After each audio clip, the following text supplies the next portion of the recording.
Assalamualaikum warahmatullahi wabarakatuh. Bertemu lagi dengan saya Ibu Musyarofa. Saya sekarang akan menerangkan materi tentang memahami konsep dasar dakwah, khutbah, dan tabligh. Islam adalah agama yang membawa rahmat bagi seluruh alam. Cara penyebarannya pun harus dilakukan dengan santun, damai, dan penuh kasih sayang, bukan dengan kekerasan atau paksaan. Tiga cara utama dalam menyebarkan Islam adalah dakwah, khutbah, dan tabligh.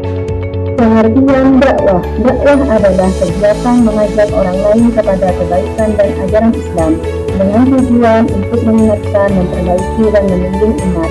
Contoh, mengajak teman salat tepat waktu dengan sikap lembut. Dalil tentang dakwah. Quran Surah An-Nahl ayat 125 yang artinya, serulah manusia ke jalan Tuhanmu dengan hikmah dan pengajaran yang baik, serta debatlah mereka dengan cara yang lebih baik.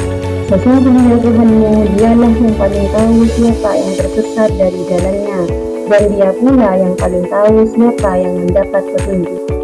Selanjutnya kita belajar tentang bentuk-bentuk dakwah. Pertama, dakwah lisan. Dakwah lisan dilakukan dengan berbicara langsung seperti pengajian, ceramah, dan nasihat keagamaan.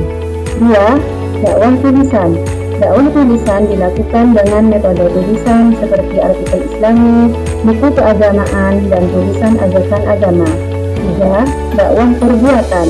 Dakwah perbuatan dilakukan dengan melalui perbuatan mulia yang dilakukan sehari-hari seperti berbuat jujur.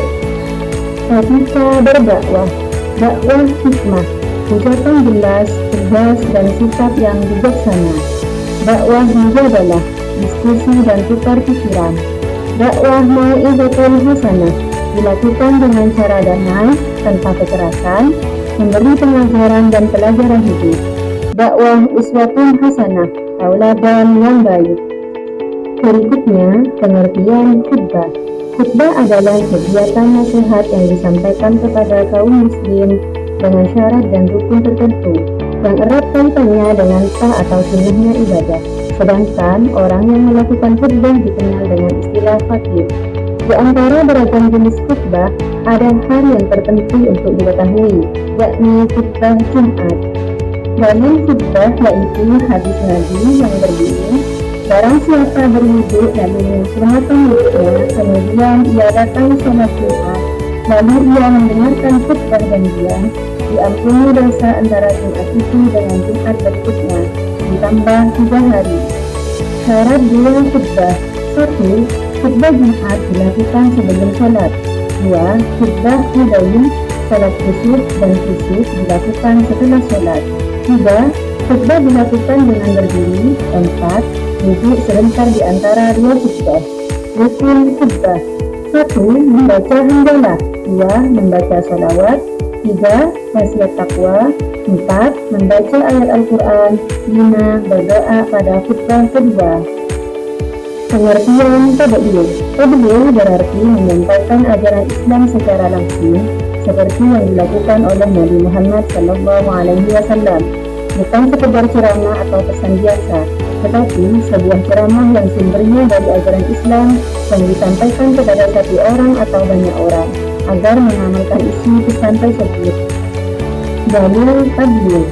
Quran Surah Al-Ahzab ayat 39 yang artinya, yaitu orang-orang yang menyampaikan risalah Allah dan takut kepadanya serta tidak merasa takut kepada siapapun selain kepada Allah.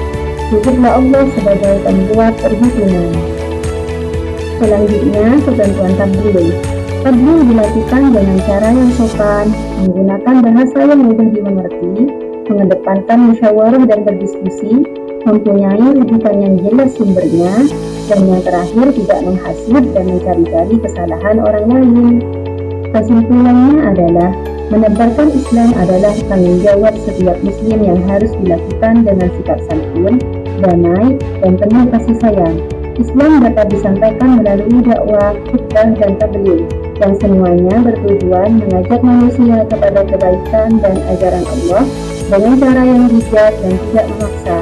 Dakwah sendiri memiliki berbagai bentuk, seperti dakwah melalui lisan, tulisan, perbuatan, media digital, secara individu maupun kelompok. Semua bentuk dakwah ini harus disampaikan dengan penuh hikmah dan keteladanan akhlak, sebagaimana dicontohkan oleh Nabi Muhammad SAW, agar ajaran Islam dapat diterima dengan baik dan menjadi rahmat bagi seluruh alam. Terima kasih teman-teman sudah menonton. Assalamualaikum warahmatullahi wabarakatuh.